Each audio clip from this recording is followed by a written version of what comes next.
As the sun sets over the African plains, the world quiets, and a new chorus begins, the roar of a lion, the whoop of hyenas. For our ancestors, dusk was a nightly test of survival. Imagine being separated from a lion by only a wall of mud or wood. Survival demanded ingenuity.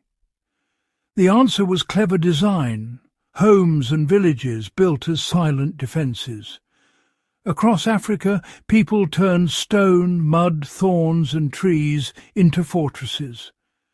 These structures were more than shelter. They were ingenious responses to living with predators. Before steel and concrete, our ancestors relied on intellect and nature. This is the story of how ancient African communities outwitted the hunters at their doorstep. In a land of predators, a simple hut was never enough. Every night was a life-or-death scenario, driving innovation in architecture. People built stone fortresses, thorn barriers, cliff dwellings and canopy homes, each tailored to their environment. They used what was available: stone, thorns, cliffs and trees. This was construction as dialogue with nature, shaped by deep knowledge of both materials and animal behaviour. The invisible blueprint was understanding. Every wall and entrance designed to outsmart predators. Human ingenuity here meant creatively using what was at hand. Our ancestors were not victims. They were keen observers and brilliant engineers. Their homes became shields, their villages strongholds, and their legacy a lesson in living intelligently with nature. On the open plains, where lions and hyenas roamed, communities turned to stone for protection. They built dry stone kraals, thick, high walls engineered without mortar. Some stones were left loose, so any animal trying to climb would trigger noise and instability. An alarm. Inside, families and livestock were safe. Entrances were narrow and winding, easy to defend. The very layout became a defence. The greatest example is Great Zimbabwe, with walls over 11 metres high, built with precision and no mortar. These stone fortresses stand as a testament to a society that mastered safety and permanence. Where stone was scarce, people turned to thorn bushes, nature's barbed wire. Acacia branches, with their long, sharp thorns, were woven into dense barriers called bomas. Predators, sensitive to pain, avoided these prickly walls. Building a boma was a communal effort, layering thorns outward to create a daunting barrier. At night, livestock and people were enclosed, a thorny gate sealing the entrance. This method was quick to build, easy to repair, and perfect for nomadic groups. The boma's effectiveness lay in understanding animal behaviour. Even lions hesitated before pain. This low-tech solution is still used today, a living piece of history. It's a powerful example of ecological intelligence, using discomfort, not force, to deter danger. The thorn wall is a timeless, sustainable answer to the challenge of predators. Sometimes the simplest solutions are the most enduring. In mountainous regions like Mali's Bandiagara escarpment, people built homes into sheer cliffs. The Dogon and their ancestors used mud, straw and stone to create dwellings high above the valley floor.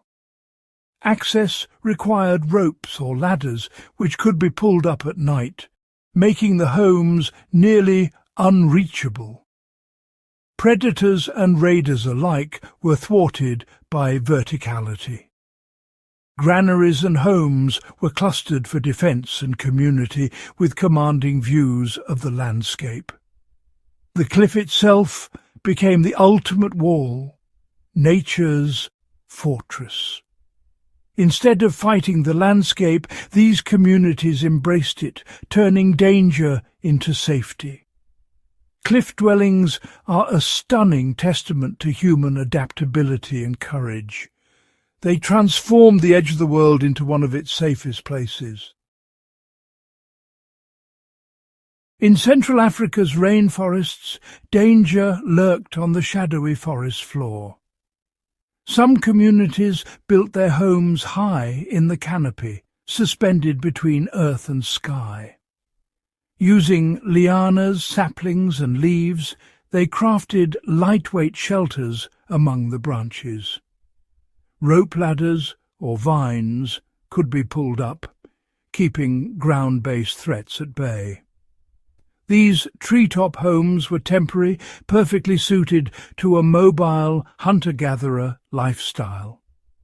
Living above the forest floor was a brilliant vertical retreat, removing themselves from the predator's reach. This architecture was in harmony with the environment, using the living forest as both foundation and shield. It's a powerful symbol of adaptability, rising above danger, literally and figuratively.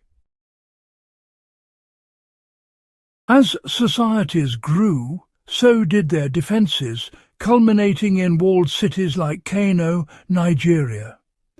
Kano's massive earth walls, up to 15 metres high, encircled the city, complete with moats and fortified gates. These walls protected against both predators and human enemies. Built with local soil using the Tubali technique, they were feats of engineering and community effort. The walls defined the city, creating a sanctuary where life could flourish. Defensive design became urban planning, scaling up ancient principles for entire populations. From Great Zimbabwe to Kano, these fortresses show how architecture enabled civilization to thrive in a land of giants. The walls were more than barriers. They were the very identity of the city. They allowed entire cultures to grow safely, even in the wildest landscapes. Africa's ancient walls and barriers are more than relics. They're blueprints for resilience. They achieve security with local materials and deep knowledge, not technology. Their principles, unstable walls, narrow entrances, psychological deterrence, still inspire modern design. These structures remind us that the simplest solutions, born from observation and respect for nature, are often the most effective. Their legacy is a challenge. Are our homes as thoughtfully designed for safety and community?